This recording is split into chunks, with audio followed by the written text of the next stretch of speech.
নোজে লেগেছে? কই দেখি, ওটা কমেনি? ওই নখ দিয়ে নাকটা কেটে গেছিল। ঘুম থেকে উঠে কি কান্নাকাটি, বাবারে বাবা।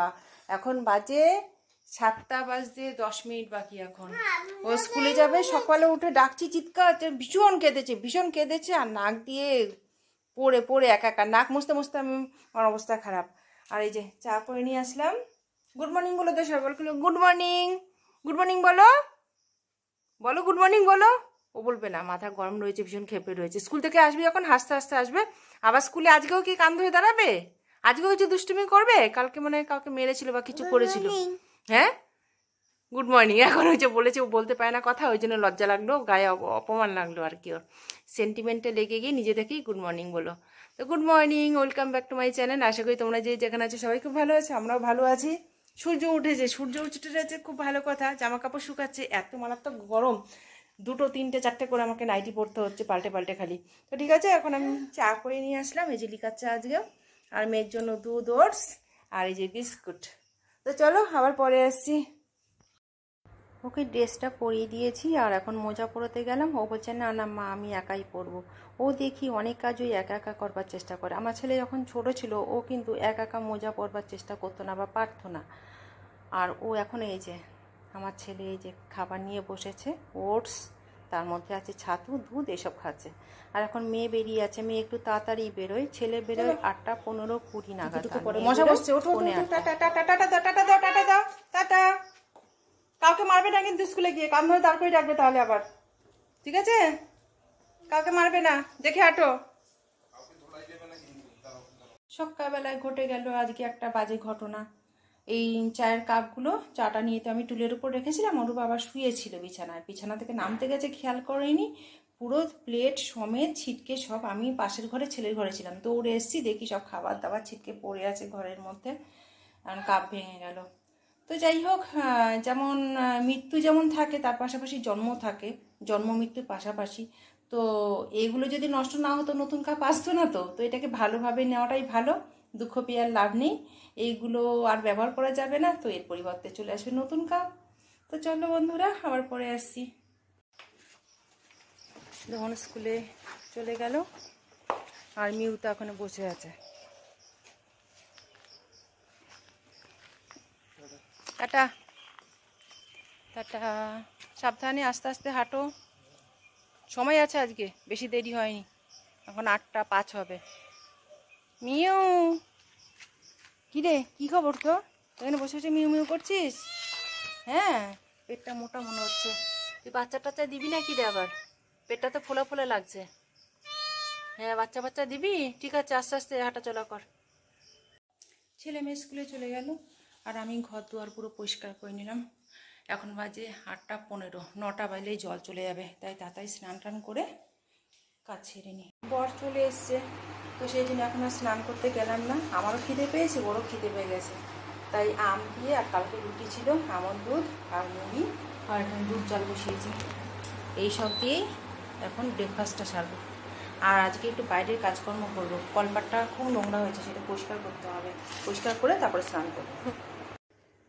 মিউ মিউ মিউ, কি রে, কি খবর? শরীর খুব খারাপ লাগছে? হ্যাঁ, অল্প দিনের মধ্যেই মনে হচ্ছে তুই মা হবি আবার। তো যাই হোক, আমাদের টিফিন খাওয়া হয়ে গেল। এখন বাজে 9:15, আর 9টা 15 বাজলেই না জলের স্পিডটা কমে যায়, আর সেই জন্য তার মধ্যেই আমাকে কলপাটটা পরিষ্কার করে স্নান করে নিতে হবে। এই যে গামলায় জল রাখি, অনেক সময় জল হয়তো ট্যাঙ্কে যা জল আছে শেষ হয়ে যায়, তো জল তো 10টা 10:30টায় চলে যায়, তো তারপরে যাতে ব্যবহার করতে পারি জল রাখি। আর সেই জল ব্যবহার না হলে এইভাবে নোংরা হয়।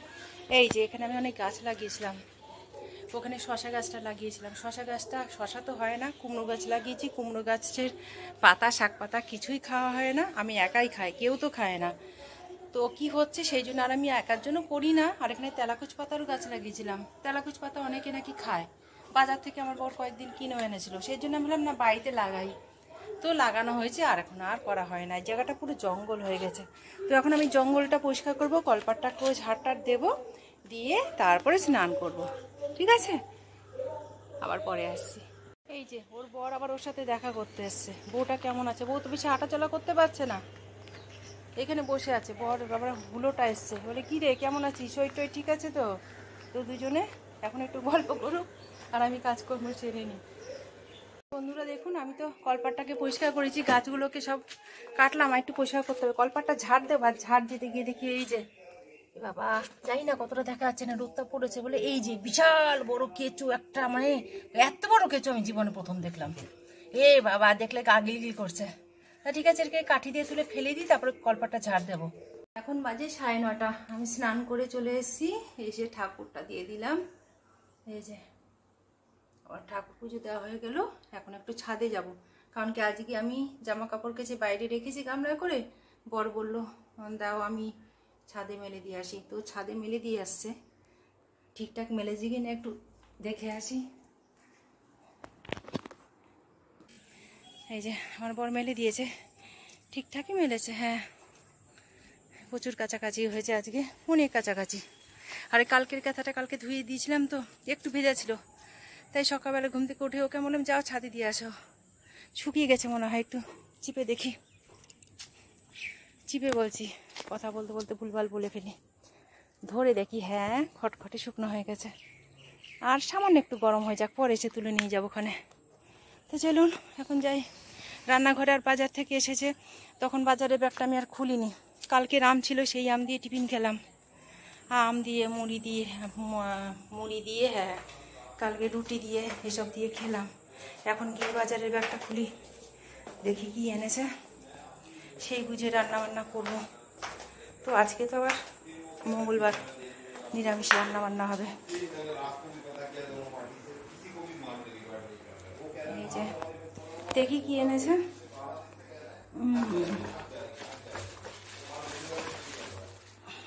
এই যে ঝিঙে এনেছে। বাবা পুরো ঢালতেও তো ভয় লাগে, যদি ডিম টিম থাকে সে তো আবার ফেটে যাবে। এখানে খাতাম আর ও না, আমরা সরি মৌসুম্বি লেবু এনেছে আজকে, মৌসুম্বি লেবু এনেছে, পেঁপে এনেছে একটা। বাহ, পেঁপেটা পাকা, বেশ পাকা, নরম নরম, এখনই কেটে ফেলতে হবে। মৌসুম্বি লেবু একদম থলথল করছে পেঁপেটা। না ডিম টিম নেই, সুতরাং ঢেলে ফেলি। আচ্ছা এখানে লাল শাক, আচ্ছা তার মানে লাল শাকটা আজকে আমাকে করতেই হচ্ছে। ঠিক আছে, লাল শাক করতে হচ্ছে। সয়াবিন রয়েছে ঘরে কিছু, আর কালকের ভাত রয়েছে। এক কাজ করি, ভাত ভাজা করি সয়াবিন দিয়ে, আর লাল শাক করি। বলছি এখন হয়তো রান্না করতে গিয়ে বাবু আর কিছু বললো, কিছু গড়বড় হতে পারে। তো আপাতত আমি এটাই সিদ্ধান্ত নিলাম, আর ঝিঙে আজকে করবো না, থাক। আর এটা কি? ও আচ্ছা আচ্ছা, সর্ষে পোস্ত পাউডার। ঠিক আছে চলুন, আবার পরে আসছি, রান্নাবান্না সেরে নিই। পেঁপেটা কেটে নিলাম, একটাও দানা বেরোয়নি।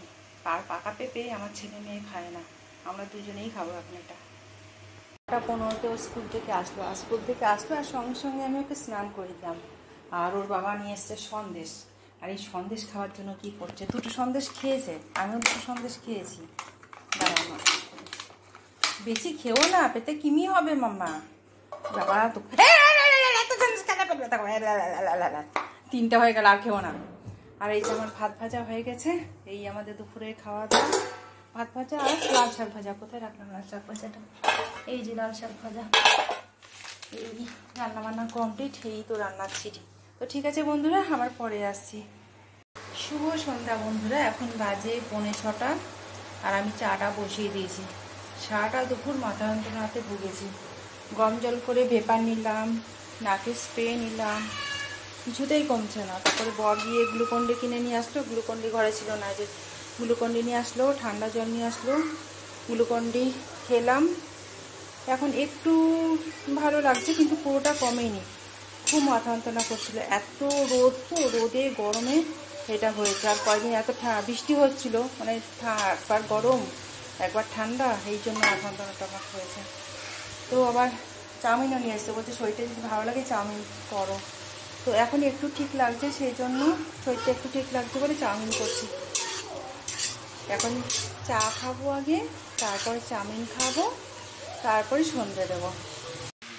এই যে নিরামিষ চাউমিন, আলুকে নুন হলুদ দিয়ে ভেজেছি, ভেজে তারপরে চাউমিনটা সেদ্ধ করে তার মধ্যে দিয়ে দিয়েছি, দিয়ে তারপরে এর মধ্যে দিলাম কাঁচা লঙ্কা কুচি, বাদাম আর ভেজানো কিশমিশ। ব্যাস, এই হচ্ছে আমার নিরামিষ চাউমিন। ওর বাবা এখন আসেনি ঘরে, ওর বাবা আসলে আমি খাবো। এখন ছেলেটা মেয়েকে দিয়ে দিই। হয়ে গেল চাউমিন, এখন ওদের দিয়ে দিই।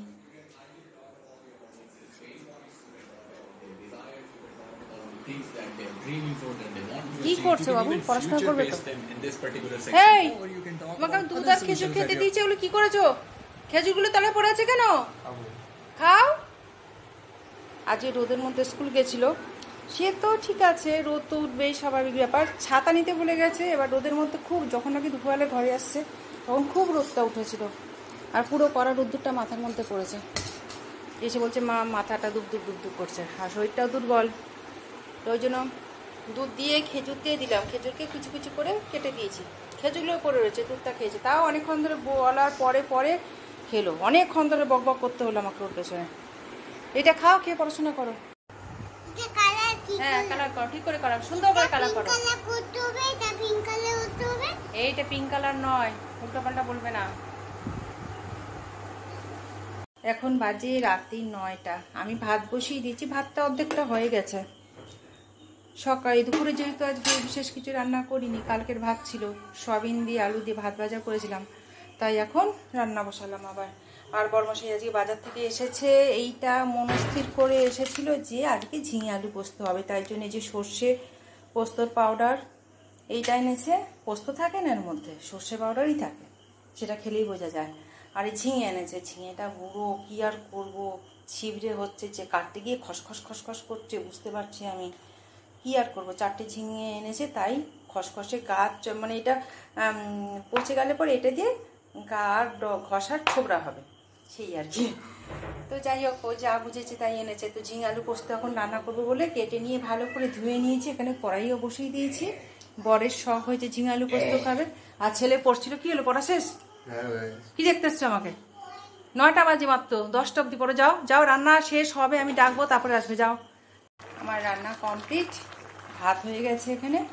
আর এই যে ঝোল, পাতলা পাতলা ঝোল, কিন্তু খেতে কিন্তু খারাপ হয়নি, একটু টেস্ট করে দেখলাম। এই যে খুব সুন্দর হয়েছে ঝোলের কালারটা দেখতে।